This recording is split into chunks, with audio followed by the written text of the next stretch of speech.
Саунд-дизайн вернулся с концертных площадок. Мы снова в арт-резиденции.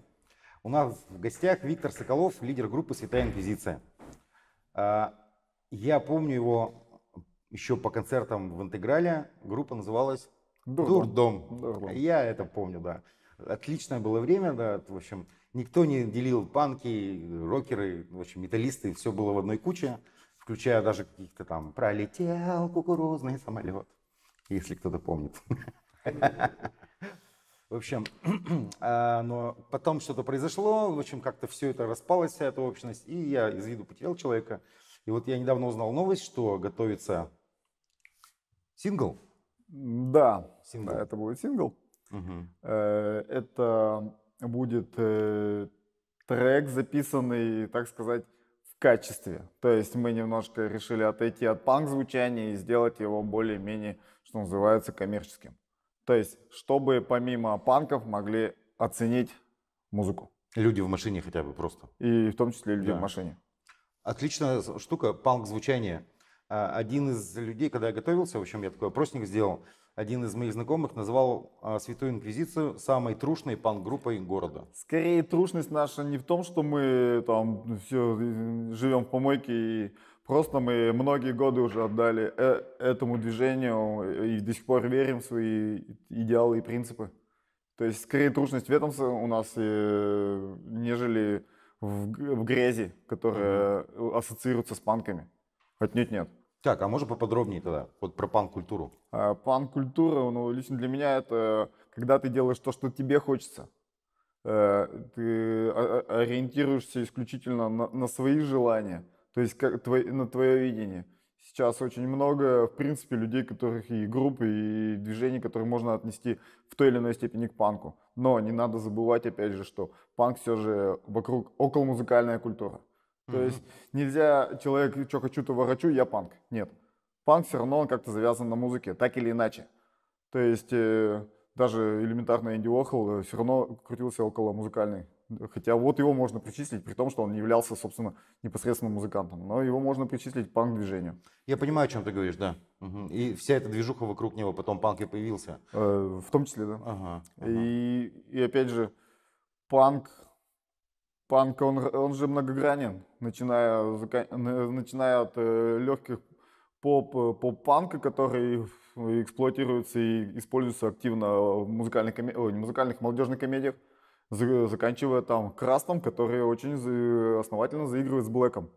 То есть, и который, он сырой, его тоже называют трушным, потому что он от начала до конца привержен принципам идеи, не углубляясь в качество, антимузыка так называемая, то есть музыка отнюдь не на втором плане, но она есть, опять же, музыка, все равно там есть музыка, то есть панк все равно около музыкальное движение, вот. И я не говорю о панк-роке, панк-рок это вообще жанр, я говорю о панке исключительно как явление. А в Ижевске что появилось вначале, коммерческий или нет? О, не, изначально у нас это панк был панк, антикоммерческий, я бы сказал. То есть продать то, что у нас тут звучало, было бы просто нереально. Вот. Если брать, которые на моей памяти группы, это Диарея, ну извините, это было люто, это ребята, с которыми все время Дурдом играл первый концерт еще в Редукторе. Вот честно я говоря, на них смотрел, вот это панки. А мы молодежь какая-то, которая заигрывала с панком. То есть мы пришли такие, вроде как, мы во все это верим, но пока своего ничего нет. А ребята вот делали такую эксклюзивную музычку. То есть это, перебью, извини, это знаковая такая для Ижевской группа Диарея? Знаковая для меня. Для тебя? Для меня.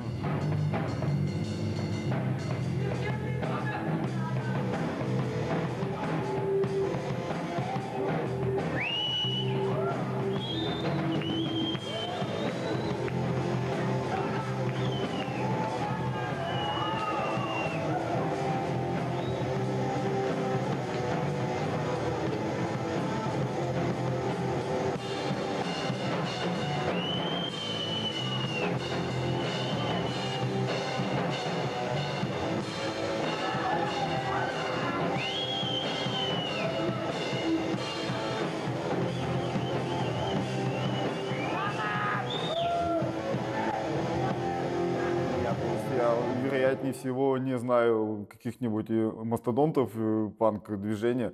Просто в силу того, что я, вот, например, в движуху ввалился лет 18.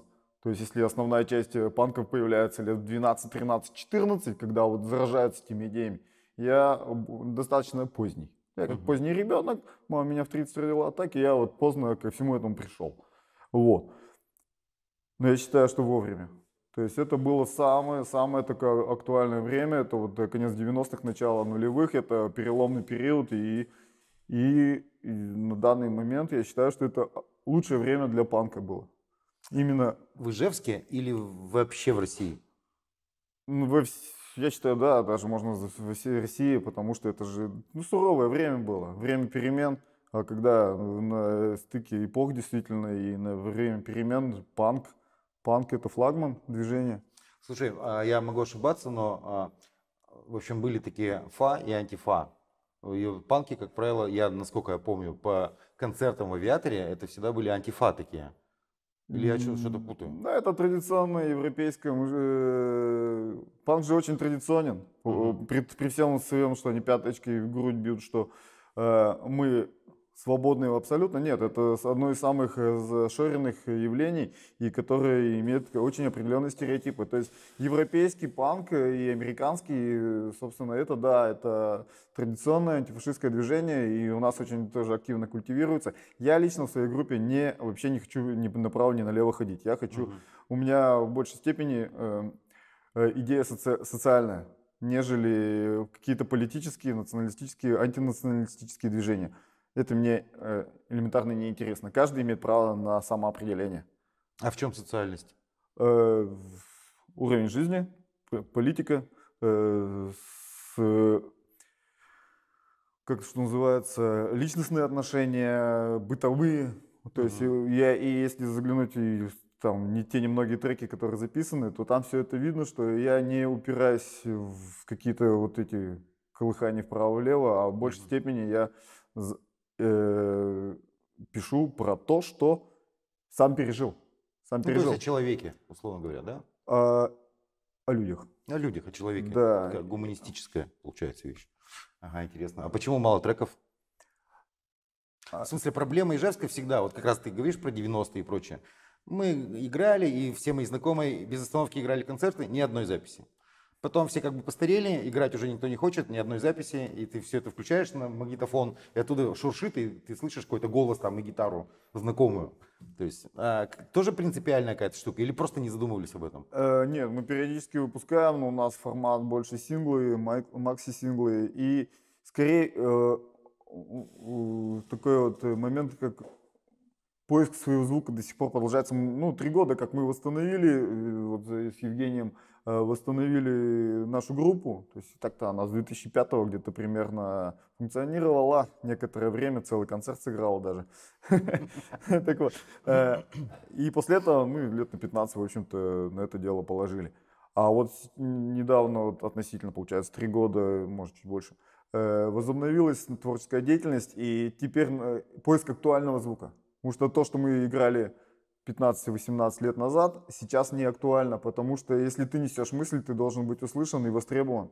И поэтому, и как только мы в каком-то материале достигаем того, что нам действительно нравится и кажется, что будет услышано, мы ее начинаем писать. До этого смысла нету, как бы просто наваливать, кому это надо, если никто это слушать не станет. Все же мы несем мысль. Слушай, вы не кажется, что вы взяли слишком глобальную задачу? Поиск собственного звучания. Это звучит красиво, но сейчас этого звучания стало настолько много, что еще можно там найти? А собственное звучание — это когда тебе нравится. Все, понял. Когда ты понимаешь, что да, мне это нравится. И когда это нравится группе, когда ты понимаешь, что вот так она должна звучать. Все. Собственно, только это конечно, не в том плане, что сейчас мы должны звучать не похоже ни на кого. Нет, не это, нет, не это. Это вот именно когда самому нравится. Новый сингл, который вы готовите, о чем? Это, собственно, песня, которая, я считаю, на данный момент снова крайне актуальна. Это песня группы «Гражданская оборона» «Лед под ногами майора». Это так называемый кавер. Ага. Классно. Но в нашей интерпретации. То есть аранжировочка изменилась и, собственно... Слушай, я тут был на одном фесте недавно, и мне просто прохожие знакомые сказали, что Егор Летов снова в запрещенных списках. Вероятнее всего, частично его, да, вносят, потому что песни действительно, он же был всегда против. Ну да. Правительство не любит тех, кто против. Угу. Ну, то есть с этим проблем не возникнет. То есть вы делаете сингл, и вы Мы делаем, потому что мы это хотим, опять же. Все, понял. Лишь бы это не было работой в пустоту, получается. Нет, то есть это работа над собой. Ну... Это отличный опыт будет работы. Пишемся не у нас в Ижевске, мы пишемся в другом городе у профессионального звукача. То есть саунд будет именно на уровень выше, скажем так. И поэтому это наш личный опыт. Даже если песня будет не разрешена, это будет отличный опыт работы с профессионалами. Вопрос. Музыка, вот ты говорил о 15 лет пропустили. Музыка 15 лет назад, музыка сегодня и музыка через какое-то время. Поменяется, не поменяется? Все циклично. Все циклично. То есть сейчас, опять же, вот допустим, если взять 2007 год, сейчас это снова возвращение к тем очень актуальным, эмо-кор стал. То есть люди снова возвращаются и очень довольны этим. То есть и не исключено, что через 10 лет музыка мутирует, но цикл все равно продолжится. То есть вот эта спираль, которая вот, допустим, берем панк, вот панк нынешний, вот эта спираль, она будет наматываться и все равно будет касаться этой прямой вот этой его панкой. То есть да, в какой-то момент она будет отходить, то есть популярность пропадет, потом снова вернется. Это все, это естественно. То есть недавно я наткнулся в интернете на люди гаражный рок 60-х, 70-х записывают. А я видел просто люди, со студии выходили. Это ребята, им 15-16 лет. Им интересна музыка, ранее это психоделический рок, гаражный вот это. Так что все циклично, и мне кажется, интерес будет периодически возникать. А мы просто кто-то по моде, а кто-то мы. То есть мы ведем эту прямую, на которую будет все время периодически возвращаться. То есть мы панки, мы живем этим. Кто-то просто актуальные эти тенденции отсматривает. Получается такая штука, если философски смотреть, то как бы выражая даже протест против чего-то, но оставаясь собой, ты являешься образцом стабильности для всего. Так получается? Я стабильный для себя. Но опять же, я показал не точку, и вот это не круговое движение, а спиральное. То есть мы тоже растем вверх. То есть и мы рассматриваем, то есть мы не упираемся в аутентичное звучание, например. Мы деградируем. Нет, мы прогрессируем. А может быть, да, даже можно и вернуться, какой-то сделать откат и сделать интересные вещи всегда. То есть если это станет гармонично в звучании композиции, почему бы не вернуться, опять же, в звучанию, например, того же гаражного рока. Это же классно. То есть ты не зацикливаешься, то есть поэтому я никогда не пишу, что мы играем панк. Не играем панк-рок, а мы делаем панк. То есть это не жанровое. Не жанровое, мы делаем то, что мы хотим, то, что нам нравится. И также через 10 лет, что я буду делать то, что мне нравится, что люди будут делать. Кто-то делает это коммерческое, вот они тренд поймали, они раз делают это, они там какие-то супер музыканты, профессионалы, они говорят, вчера играли, например, было актуально хэви, они играли хэви, потом раз стало актуально играть хардкор, они паунс переключились и играют хардкор, потому что они просто умеют, они знают, как это строится, они услышали, они быстро переработали. Нет, я работаю, как что называется, делаю то, что нравится, и не без понимания, а именно как бы изнутри. То есть, поэтому, я думаю, будем развиваться в ту или иную сторону, и вот это движение вверх, оно все равно сохранится. А вот все эти штуки, они все равно, то есть, как бы максимальное проявление происходит на концертах, согласись, да? Ну, концерт это, собственно, пик того, к чему это, в принципе, идется. Запись, она для чего? Это в архив. И чтобы люди могли услышали на концерте, блин, я хочу эту песню еще раз переслушать. Концерт, все равно ключевое это живое общение. Это вот это взаимодействие с живым зрителем. Угу. Как часто концерты? Когда-то часто, когда-то нет.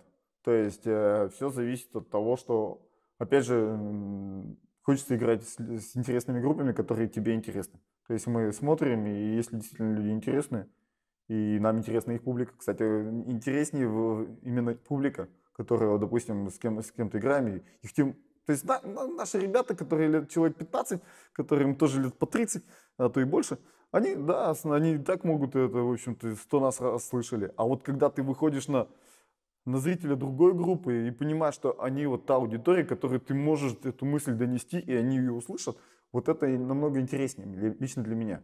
То есть я не хочу играть, вот, допустим, я 100 раз своему говорил, что надоело играть с панками. И панки-то и так все знают.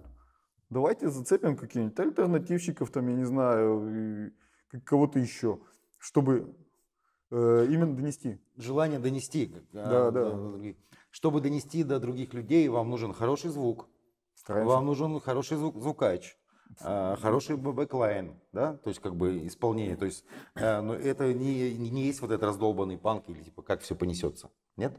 Не, мы само собой стараемся, для этого есть репетиции, где мы действительно и стараемся, чтобы материал был читаемый и мысль была понятна. Вот, что касается бэклайна, это, да, печально. То есть часто ты можешь разорваться и отлично все звучать на репетициях, и просто в зале может сплошное гудение и шум быть. Но для этого у нас есть специально обученные люди, которых мы периодически приглашаем, и они строят нам звук именно потому, что мы видим, что действительно эти люди нас понимают, наше звучание понимают, и очень помогают нам именно донести мысль.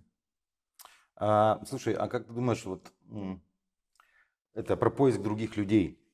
Ну, в смысле, все равно вы используете концерты, чтобы искать других людей. А вот если в теории просто обычному, простому человеку, который сегодня собирал холодильник какой-нибудь или прочее, насколько может быть близка ваша музыка? Все зависит от его музыкальных предпочтений. Если он хотя бы слушает гитарную музыку, то, в принципе, он способен воспринять. Если человек больше заточен на поп-культуру, то нет. Наверное, просто это по ушам проедется, и мой же кричащий вокал и плохая дикция как бы его сразу отпугнут, и, собственно, и он даже до слов не дойдет, он где-то на наступление выключит и не будет. Нет, само собой, это человек должна быть подложка у него, он должен хотя бы гитарную музыку слушать, чтобы оценить. Нет, не получится так, что ты просто бах им сказал: вот, смотри, у меня классная песня, на, он такой, это как мое первое восприятие гражданской обороны. Я Шкета, вокалиста Дурдома, спросил, а он аккорды меняет? Потому что запись была именно такой, вот эти первые альбомы, это же был сплошной шум и кричащий Егор. А я человек, который в то время слушал Sex Pistols, они хотя бы более-менее читаемые были, и уже давно слушающий Prodigy, то есть уникальная группа в своем стиле, именно тоже, кстати, их киберпанком относили, именно которые ребята несут тоже вот именно панковскую вот эту всю идею и вот этот дух. Так вот, и когда мне Шкет включил в наушниках гражданскую оборону, мне музыкальную составляющую я не обнаружил. И вот это меня как бум отбросило. То есть некоторое время как бы, к гражданской обороне относился как неинтересной для меня группе. В дальнейшем, конечно, вот это понимание пришло, и когда многократно, подложка должна быть. Не было, если бы я слушал тогда Киркорова, ну извините, меня бы, честно говоря, никогда бы я здесь не сидел. Хотя, кто знает. Ты прямо сорвал у меня вопрос про киберпанк, да. И в Ижевске я видел много, панк-групп я видел разных. Но киберпанков я в Ижевске не видел.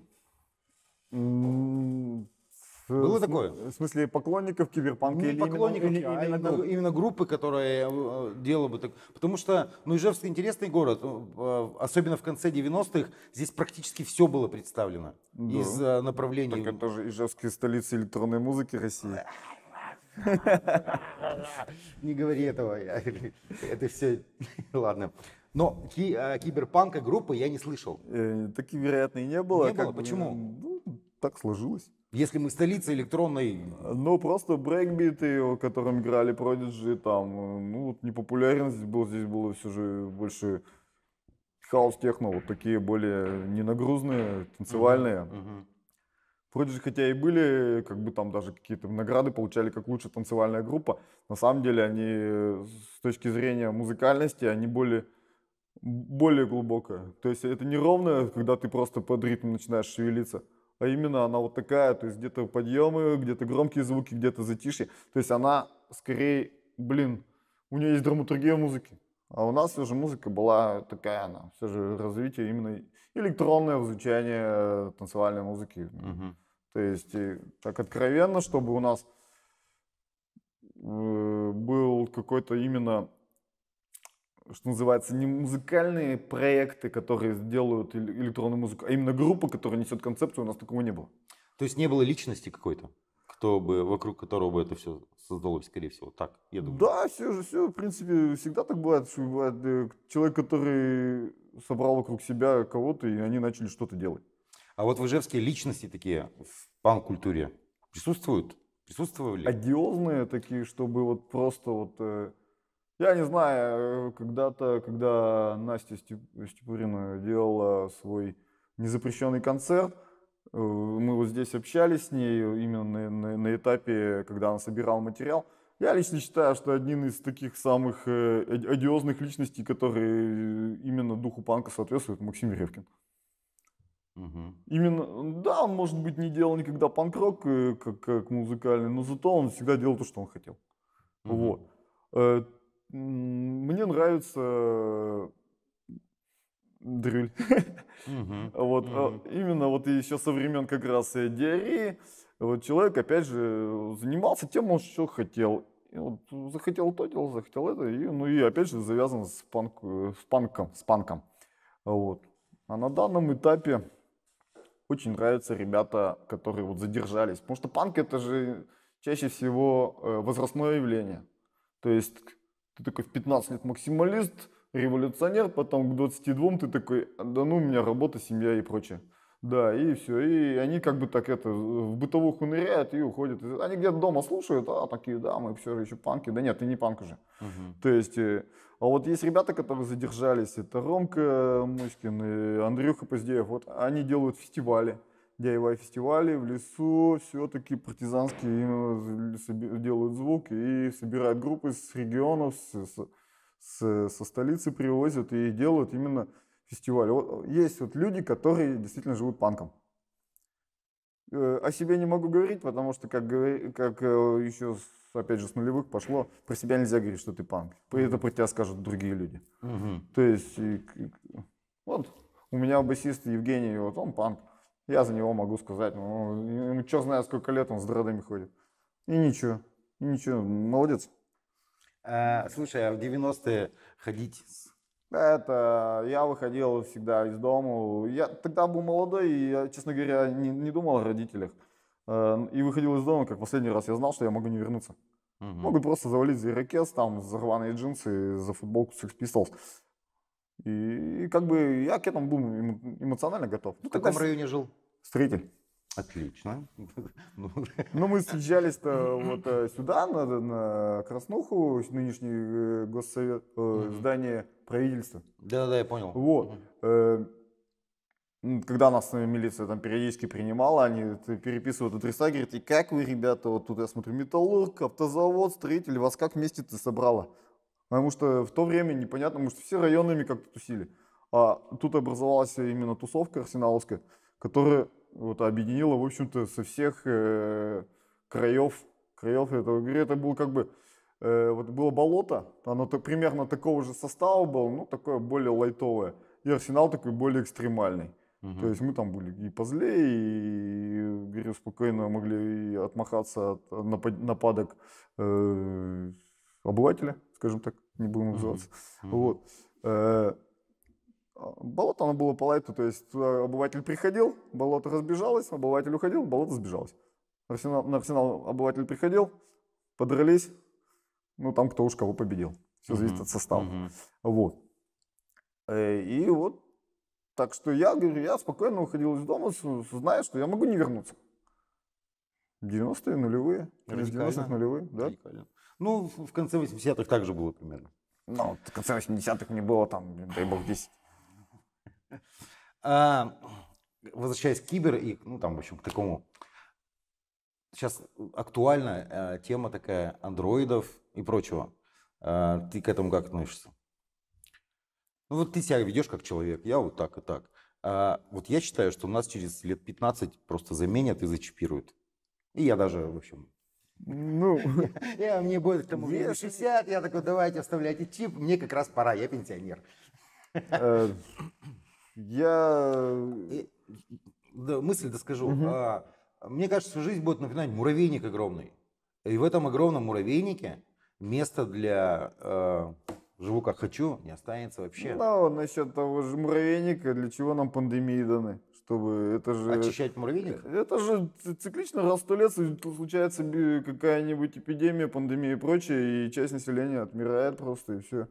Да, и, как правило, отмирают. Бывают хорошие, замечательные люди, но со слабым здоровьем. То есть, помимо того, что ты должен быть замечательным, ты должен быть еще здоровым. Иначе тебя что-то подкосит, и все. И поэтому вряд ли там такое вот какое-то перенаселение или прочее. Не. Ну да, единственное, что Китай молодцы. Они плодятся и размножаются. Но они тоже регулируют, они понимают, что в пределах своих границ они тоже не должны допускать перенаселение. Вот. А насчет чипирования или какого-то, так если это прогресс, куда деваться-то? Да, может быть, это все произойдет, но главное, чтобы это не было насильственно. Вот это главное. То есть ты хочешь киберруку, там, пожалуйста, ты хочешь, чтобы у тебя супербыстрый мозг был за счет чипа, пожалуйста, это твое право. Если ты этого не хочешь, ты хочешь жить а-ля натурель, то есть ты спокойно должен, хочешь там вечером в конце жизни там сидеть вязать и ждать своей смерти, это нормально. Потому что человек должен жить так, как он хочет. Как где-то я недавно в «Влюбленных детях». Фильм такой классный, вообще люблю этот фильм. Жизнь слишком коротка, чтобы прожить ее так, как ты ее не хочешь прожить. Что-то такое там сказано именно, не дословно, но именно она слишком короткая, чтобы жить неинтересно. Я понял тебя, да, вот теперь понял. Ага. Согласен. Вот, и говорю, если будет некое киберразвитие человека, как существа, думаю, лишь бы по желанию. А в соцсетях много сидишь? Привязан к гаджету? Каюсь. Привязан. Да, но в принципе это не мешает. То есть я скорее, ну если я смотрю, ну я больше в ВК, там, Инстаграм это вынужденная мера, там, сейчас ты должен быть везде, чтобы быть услышанным, увиденным, потому что люди, вот это, кстати, минус нынешнего поколения, которое вот растет, что они визуалы. То есть спеть им песню, в смысле дать им запись песни, они просто не поймут. Покажешь клип, все, они восприняли, все. Они визуалы. И поэтому и вынуждены иногда периодически вот там, в том же Инстаграме, там, YouTube.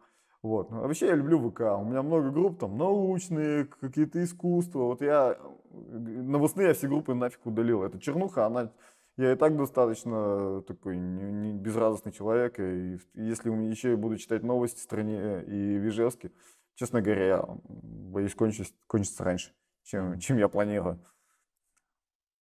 А вот примерно так. Чем мне еще сотку-то протянуть надо? Сотку? Еще. Еще сотку?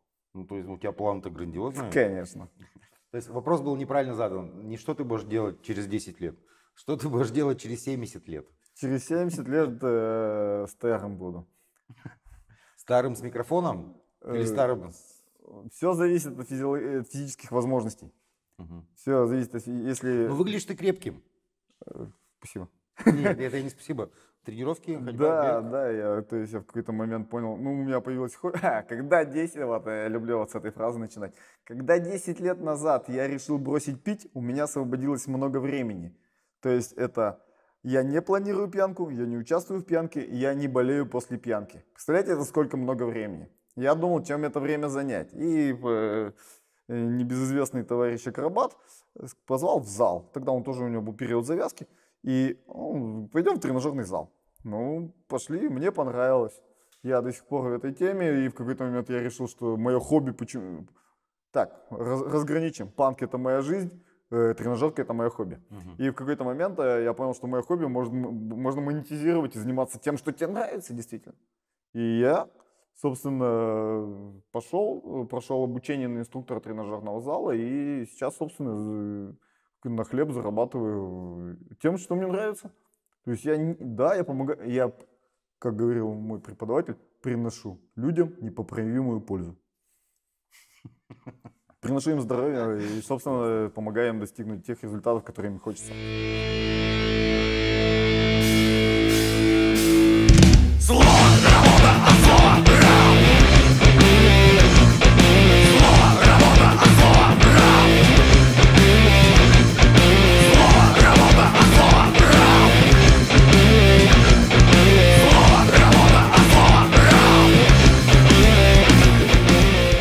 Самый клевый концерт ваш, где был, Святой Инквизиции, и самый классный концерт, который ты видел вообще в жизни?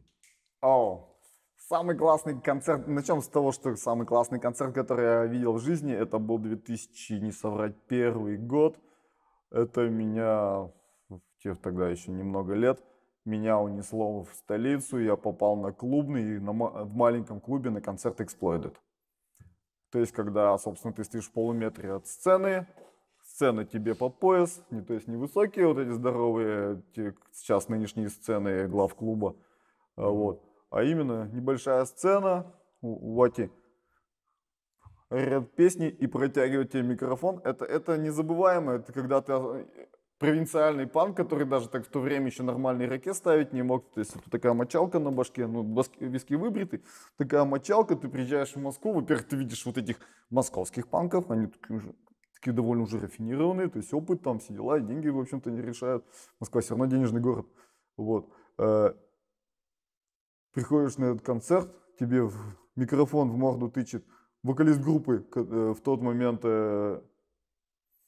Ну, я их до сих пор называю дедами, даже уже не отцами панка, а деды панка, дедушками.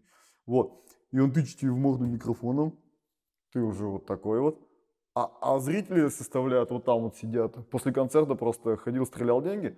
И вот тут сидит группа 8 марта, вон там сидит группа Наив. Тут Руслан Пурген во время концерта говорит, хватит плевать на сцену, это уже не актуально.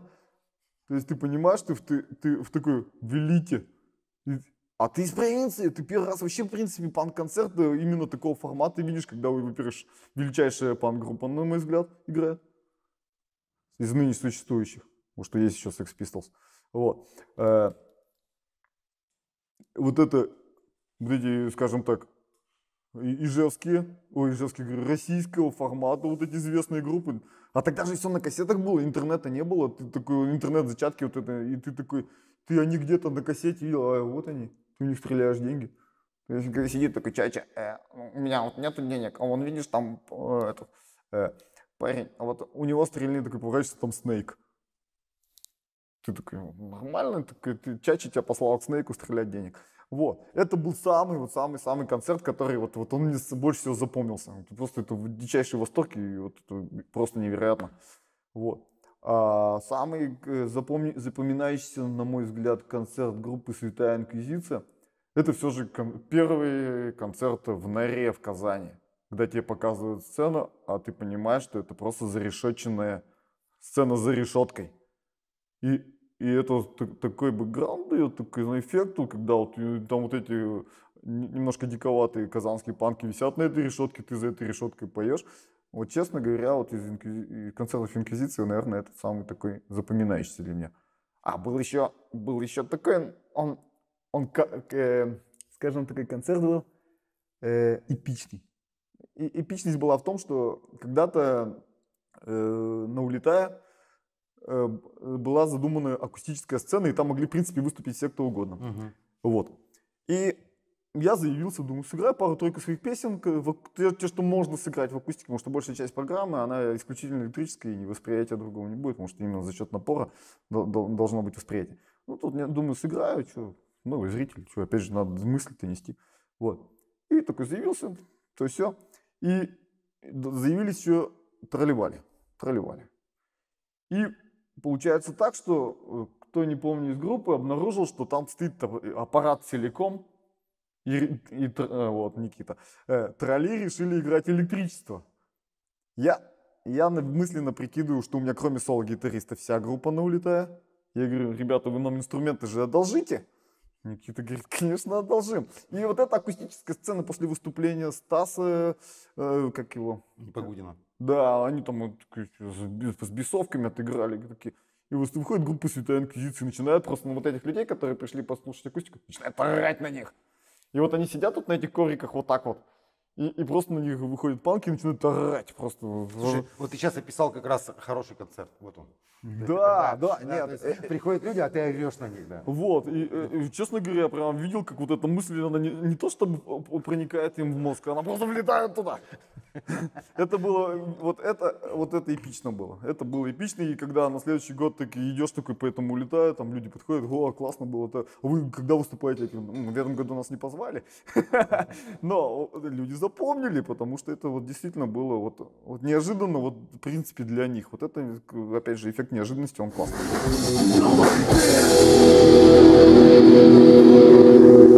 Готовы?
С панк-культурой что происходит в России и у нас? То же самое, что и совсем, все разбегаются, прячутся, ну, в смысле, не то, что разбегаются, прячутся, все форматируется, все исчезают или нет? Нет, все активно, мы сейчас выходили с светлой точки, шла другая панк-молодежь, лет по 17-18, и тоже клепанные, раскрашенные, с такими волосами, будут играть сейчас тоже панк. Есть. Будущее у этого всего есть. Панк not dead. Это независимо от того, что... Рок-н-ролл мертв, а панк not dead, да? Однозначно.